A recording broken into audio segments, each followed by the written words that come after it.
July 2001.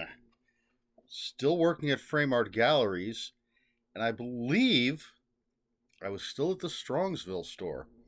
I said in one of the recent earlier videos that I thought I'd moved on to the Westlake store, but now there's something in this list that makes me think I was still in Strongsville. I don't know if anybody cares about any of that. Let's jump into the books that I read in July of 2001, and I'll get to the whole workplace thing when it comes up in the list. So, in the last video, June of 2001, the penultimate book that I read was the first book in the Immortal Eyes trilogy. And I start off July with Immortal Eyes Trilogy, Book 2, Shadows on the Hill by Jackie Quesada. Just to remind folks who may have watched the last video, this is based on Changeling the Dreaming, role-playing game from White Wolf Publishing, World of Darkness. It's all, there was vampires, werewolves, etc., etc., different role-playing games that all tie together, and this is the fairy folk, and you play as different...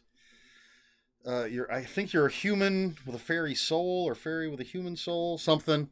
And there's different factions, etc., etc. In the first book, there was the Toy Box Coffee Shop, I believe it was, where our different heroes have met. And now in book 2, they're searching for these 4 treasures that will open a hidden doorway to Arcadia, which is the fairyland. And the bad guys are trying to do the same thing. And then we're going to move straight on to the second book I read in July of 2001, which was Immortal Eyes Trilogy, Book 3, Court of All Kings by Jackie Quesada. Excuse me. So this finishes out the trilogy, and spoilers for Book 2, someone betrayed our heroes, but they're searching for the last of the 4 treasures. The bad guys are still trying to do the same thing, get to Arcadia. If our heroes can get there, they can, make the world a better place for everybody. And of course, if the bad guys get there, well, things aren't going to go well. If you're interested in sort of this fairy, unseelie court type of story, then you might enjoy this. It's definitely not a traditional story, but it does incorporate a lot of this folklore into the modern world. And it's kind of, I think, obvious that it's based on a role-playing game, based on that the fact that you have these different factions and things. But anyway, those were the first 2 books, the last 2 books of the Immortal Eyes trilogy. Let's move on to book 3, which is Deep Fathom by James Rollins. Big fan of James Rollins' early stuff. This is one of his craziest. And our main character, let's look, is Jack Kirkland. And he pilots a submersible, I believe, called the Deep Fathom. He's sort of a treasure hunter, but he surfaces one day to find the world is basically on the verge of destruction. The description on Amazon says he surfaces to find the world is on fire and it's on the brink of nuclear war and all these natural disasters are going on. Something's happening. So he has to get a crew together, scientists and all these people, and they have to find this ancient civilization and translate some stuff, figure out how to save the world. And things are it's bonkers, especially the end. Absolutely crazy. Possibly the wildest of his books, but it's fun, it's well written, it's action packed, it's fun. Deep Fathom by James Rollins. Then we have Sir Apropos of Nothing by Peter David. Peter David, probably best known either for his comic book work or his Star Trek novels. Tons and tons of Star Trek novels. He's dipping his toe into fantasy, and Apropos is a thief. His mother was a prostitute. He doesn't know who his father is. and he's going to become a reluctant hero.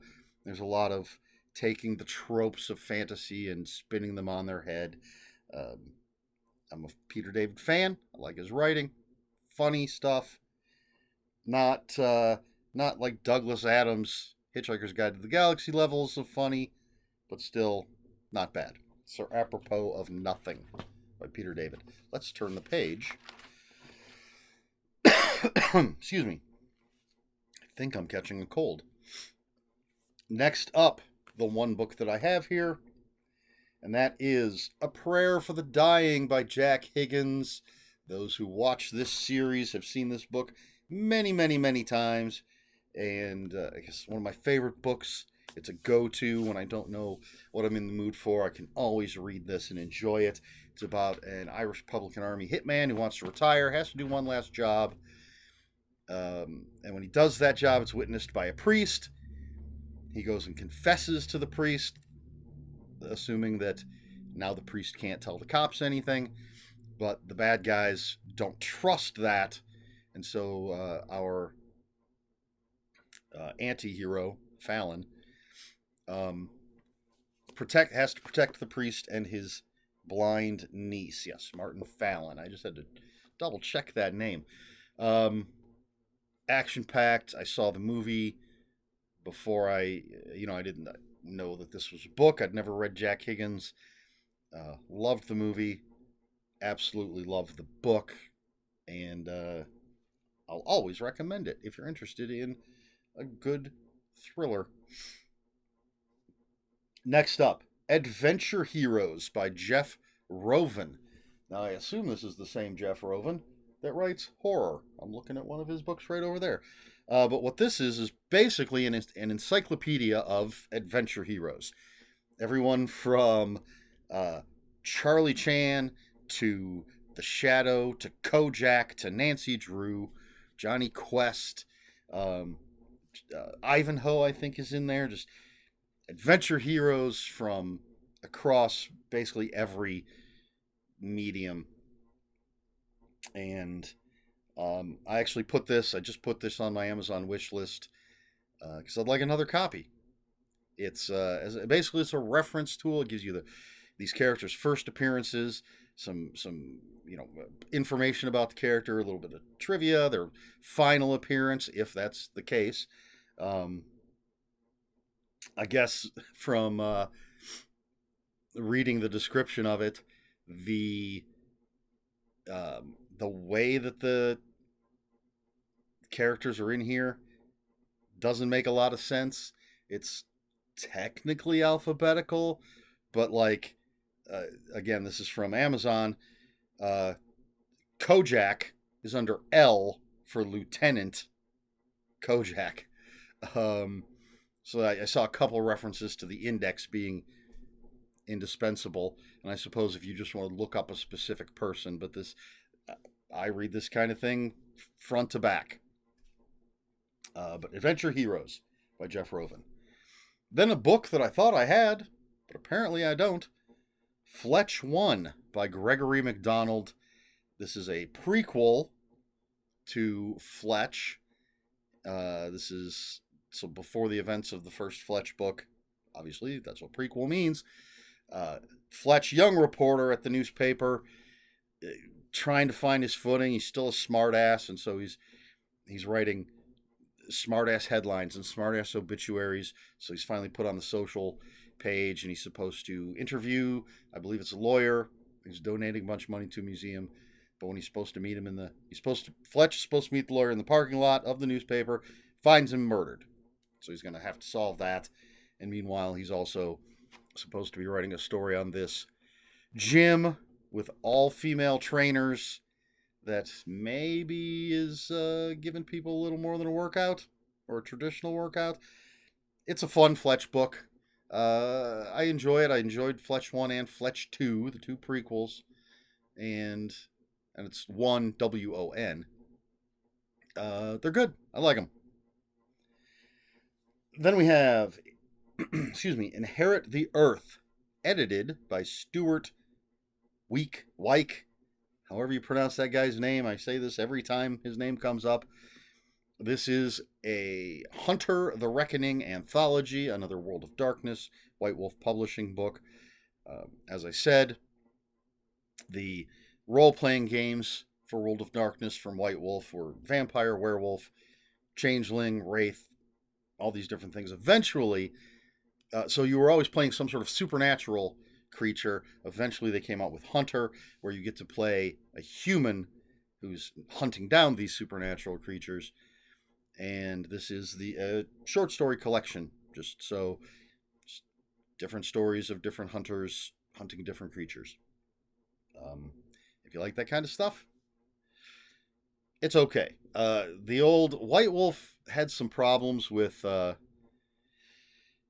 proofreading. I don't know. Lots and lots of typos and things. I think White Wolf might even be the company that um, quite a few of their books would be missing pages. And it would have like 10 pages from the front that were in the front, but also in the back instead of 10 pages from the back. A lot of publication issues with White Wolf back in the day, but Inherit the Earth, Hunter the Reckoning anthology. Now, this one is another book that I have, but I'm not sure where it's at. I think it's on the shelf under the TV, buried behind a ton of other books. So I didn't dig it out. And this is If Chins Could Kill, Confessions of a B-Movie Actor by Bruce Campbell, his first memoir.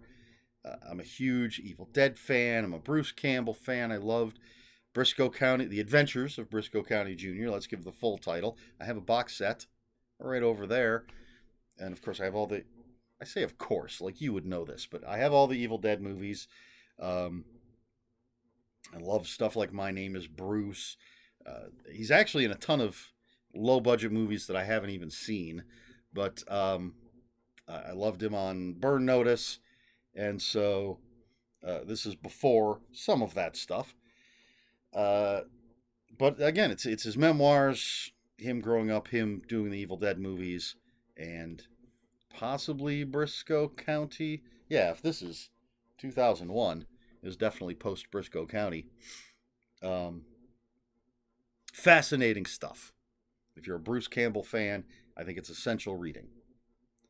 Now, the penultimate book that I read in July of 2001 is the reason I believe I was still at the Strongsville store, Strongsville Frame Art store, because I remember picking up this book at the Borders, excuse me, the Borders in Strongsville. I can literally picture the layout of the store and where I found this book.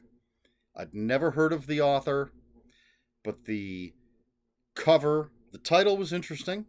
And then the cover was interesting because the title was done up in such a way that you could read it across like normal.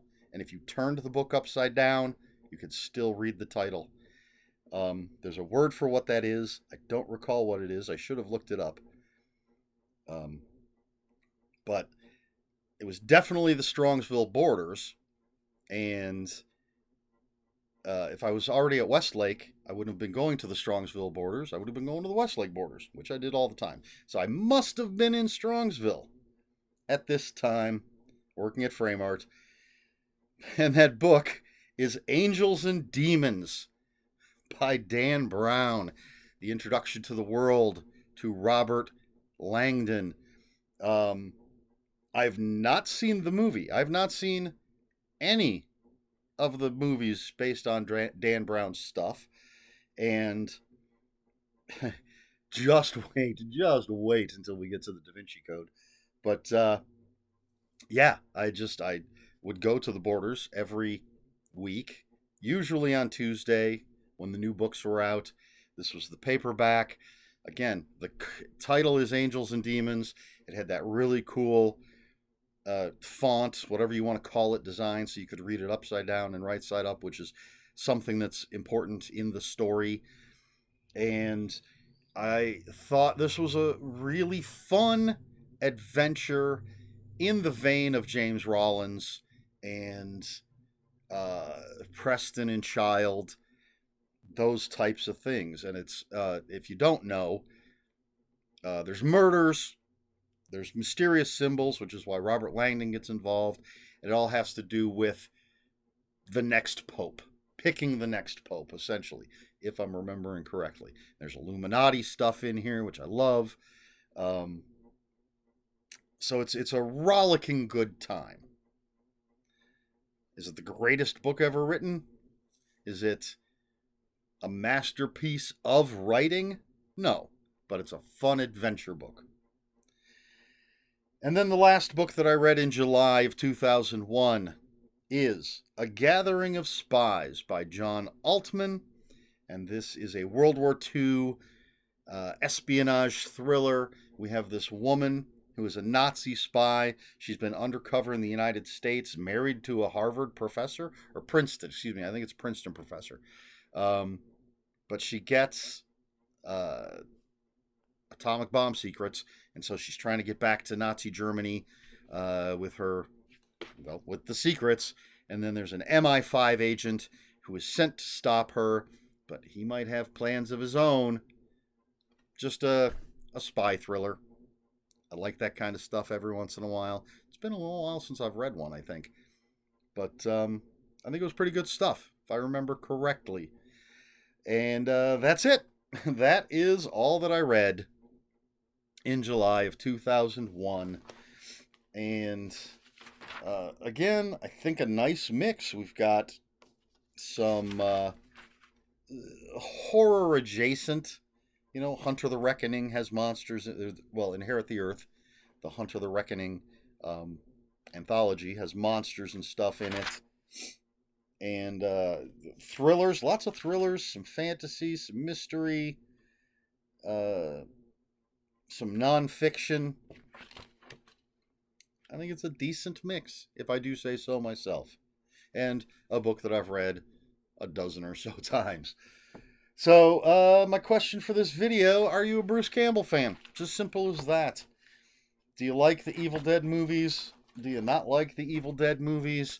Do you think I don't think Bruce Campbell is like, you know, the Meryl Streep level, a Meryl Streep level, Sir Anthony Hopkins level, or even Tom Hanks. Tom Hanks is one of the greatest actors.